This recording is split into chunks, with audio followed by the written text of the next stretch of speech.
Attorney.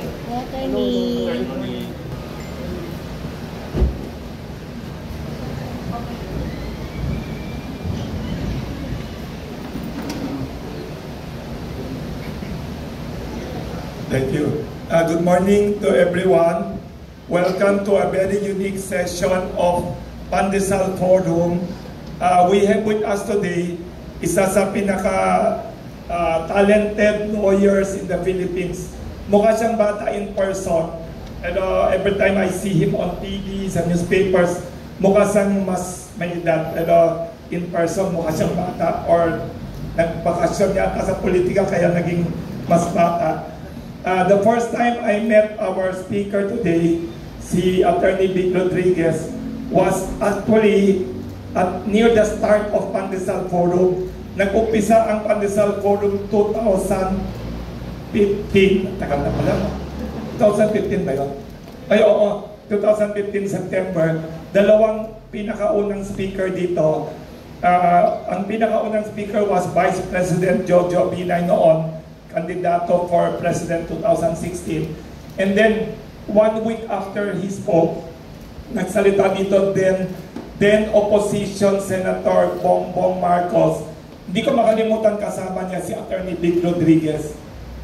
Tapos ever since, before that pa, pinapalo ko na, Attorney Vic Rodriguez is a talented lawyer, very articulate and very logical and talented.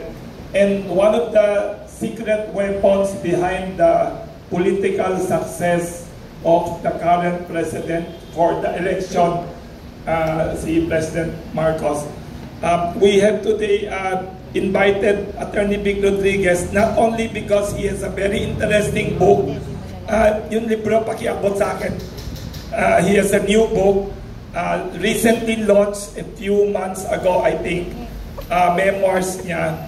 And then, aside from that, we would like to get his analysis of the Philippine political situation. Ito pala, I want to tell everyone watching, we will ask Attorney Vic Rodriguez to give an opening statement. Ito ang format natin always. We will invite him to make an opening statement to talk about anything he wants to talk about.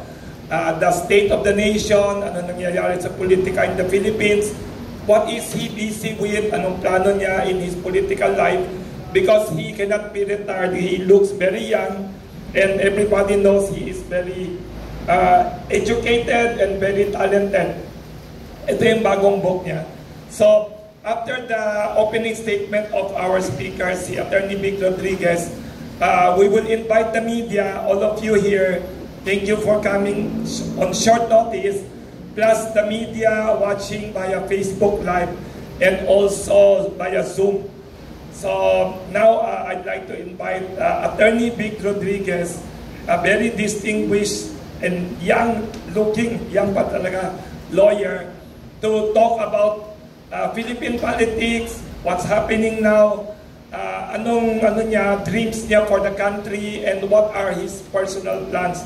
Kasi Attorney Vic Rodriguez, maraming nagsasabi sa akin, people from media, the academy and others, they want Philippine politics to be more exciting now. They want Philippine democracy to be truly balanced, na may check and balance. And some people are suggesting that you might run down for public office. What are your views about it? And sorry to add a question na rin. May narinig akong chismis na you went to Davao daw recently. Did you get any advice from people there? Welcome, Attorney Vic Rodriguez, kapitbahay ng Kamuning Bakery for decades kasi nakatira lang siya sa next barangay.